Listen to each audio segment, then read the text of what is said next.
E no quadro Retratos de hoje, Pandemia 2020, você vai acompanhar com a gente como começou a guerra política em torno do coronavírus. Afinal de contas, por que tanta diferença nas ações de combate a essa doença em todo o país, né? Cada canto um jeito diferente. Porque as autoridades não se entendem na hora de orientar o tratamento imediato da doença, ou precoce. O Alexandre Mendonça mostra pra gente um pouco mais dessa história em mais um episódio da série Retratos.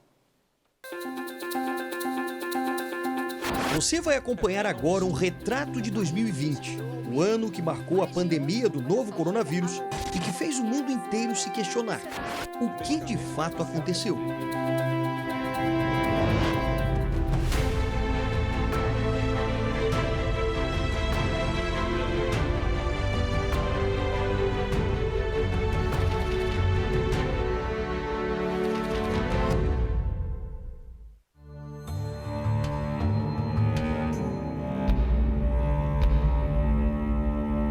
A infecção pelo novo coronavírus é uma entre muitas que o homem já conheceu ao longo da história.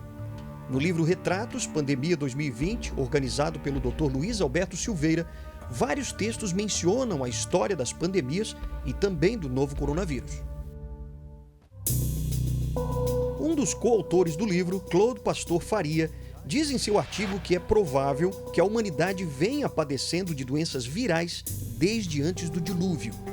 As infecções mais recentes foram a gripe russa, a gripe espanhola, gripe asiática, a de Hong Kong e a gripe suína. A pior de todas, de acordo com relatos históricos, foi a gripe espanhola, que pode ter matado mais de 50 milhões de pessoas em todo o mundo em apenas um ano. Na época, esse número representava 5% da população mundial. A Covid-19, até esse mês de maio de 2021, provocou a morte de 3 milhões e 300 mil pessoas em todo o planeta em um ano e meio, número que representa 0,02% da população atual.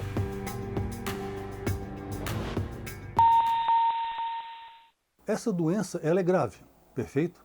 Principalmente ela tem consequências pós-doença. Mas é uma doença cuja letalidade não é muito alta, né? Eu ainda ontem estava lendo dados estatísticos mundiais que a letalidade dessa doença está em torno de 2,3%.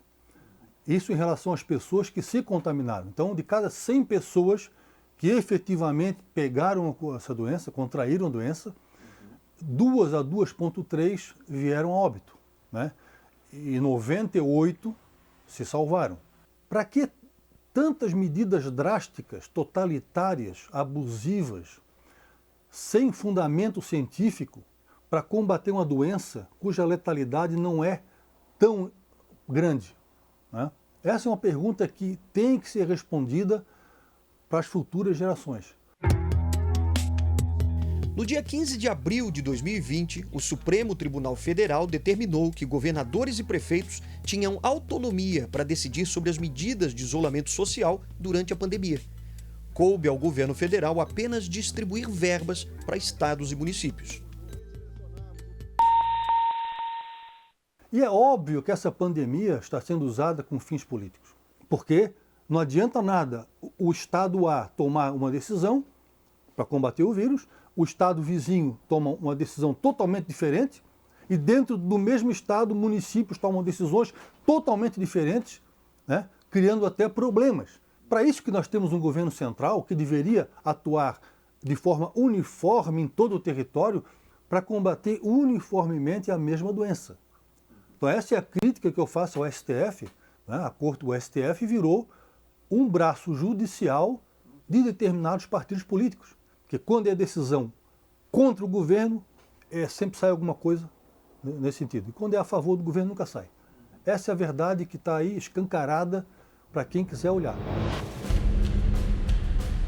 Para o coautor do livro Retratos, vivenciamos hoje no Brasil uma verdadeira afronta ao Estado de Direito e às liberdades e garantias fundamentais, desrespeito à hierarquia das leis e uma concentração de poder sem precedente nas mãos de governadores e prefeitos. E se a finalidade era enfraquecer o presidente da República, uma outra forma de governo começava a ser imposta no país a partir da pandemia. O medo é a forma mais fácil de qualquer governo implantar uma ditadura, um regime de força pelo medo. Agora, você encontra pessoas hoje na rua, andando de bicicleta, às 11 da noite, na SC-401, usando uma máscara. Ele está se protegendo do quê? Eu já ouvi médicos dizerem que prejudica a saúde usar essa máscara o dia inteiro, né? Até pelas bactérias que se acumulam nela. Essa decisão não tem respaldo científico. Mas é aquela questão, eu mando, você obedece, e não tem mais discussão. Grande parte dos políticos pense que o povo é idiota. Não, o povo não é idiota. Claude Faria vem estudando há anos aquilo que se chama de globalismo, um tipo de governo único, encabeçado pela China, que pretende impor políticas sociais de igualdade entre toda a população do mundo, com a ajuda de partidos socialistas e comunistas. O problema, segundo o autor, é que esse tipo de controle social, até hoje, só distribuiu a miséria e retirou a liberdade das pessoas, como acontece em Cuba, na Venezuela, na própria China, Coreia do Norte e, mais recentemente, na Argentina. Por que o socialismo e o comunismo nunca funcionaram? Porque toda política totalitária e igualitária, tá certo? Ela viola um princípio básico da natureza humana, que é cada pessoa buscar o seu maior benefício, a sua realização pessoal. No regime comunista isso não existe, né? As pessoas são comandadas pelo Estado. Então o Estado fala, você vai ser padeiro, você vai ser pedreiro, você vai ser agricultor, mas a pessoa fala, mas eu não quero ser pedreiro. Não, mas para o bem do Estado, você vai ser um pedreiro. Então o globalismo é mais ou menos isso. Eles querem conformar a humanidade a um conjunto de ideias que eles acham que são boas para nós, sem nos consultar. Nós estamos vendo isso diariamente. É controle social puro, na veia, né? O que leva um prefeito, por exemplo, a decretar um toque de recolher numa cidade das 9 da noite até as 6 da manhã, ninguém pode sair de casa. Isso é um controle social para ver até que ponto o povo obedece. Para o coautor, o que acontece hoje está descrito no livro The Great Reset, ou O Grande Reset, publicado no ano passado pelo presidente do Fórum Econômico Mundial, Klaus Schwab. Nesse livro, ele deixa clara a política desse grupo que ele representa, de querer praticamente começar a história da humanidade do zero. Apagar tudo que a civilização ocidental construiu até hoje e começar do zero. Tá certo? Isso está no livro escrito pelo presidente do Fórum Econômico Mundial. Não é conspiração, não sou eu que estou dizendo, basta comprar o livro e ler, está lá.